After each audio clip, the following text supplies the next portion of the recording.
Australia better Usman Khawaja نے پاکستان کے خلاف پہلے ٹیسٹ میچ میں فلسطین کے ساتھ یکجہتی کا اظہار کرنے کے لیے انوکھا انداز اپنانے کا فیصلہ کیا ہے۔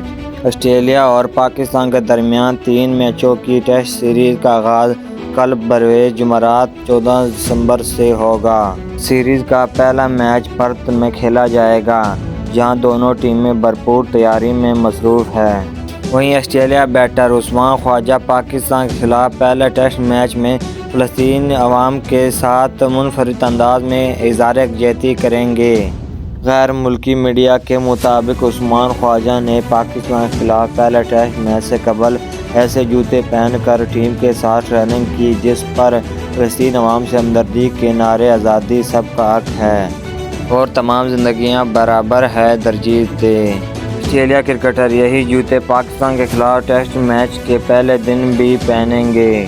واضح رہے کہ عثمان خواجہ فلسطین کی حمایت میں کافی آواز اٹھاتے رہے اور حال ہی میں انہوں نے اسرائیل جنگ کی مذمت کرتے ہوئے ایک ویڈیو بھی پوسٹ کی تھی۔ دوسری جانب ICC کے قاعدے و ضابطوں کو مدنظر رکھتے ہوئے یہ قبل وقت ہوگا کہ عثمان خواجہ مبینہ سیاسی پیغام والے جوتے پہن سکیں گے یا نہیں۔ ضابطۂ اخلاق کے مطابق کھلاڑی اور ٹیم کے اداروں کو آرام بینڈ لباس کو پہننے یا کسی بھی سامان پر ایسی کسی بھی چیز کو ڈسپلے کرنے کی اجازت نہیں جس پر سیاسی، مذہبی یا نسلی پیغام درج ہو۔ 2014 میں انگلینڈ کے آل راؤنڈر معین علی کو بھارت کے خلاف ٹیسٹ میچ کے دوران غزہ کو بچاؤ اور فلسطین کو آزاد کرو درج جملے والے کلائی پر پہنے بینڈ اتارنے کو کہا تھا۔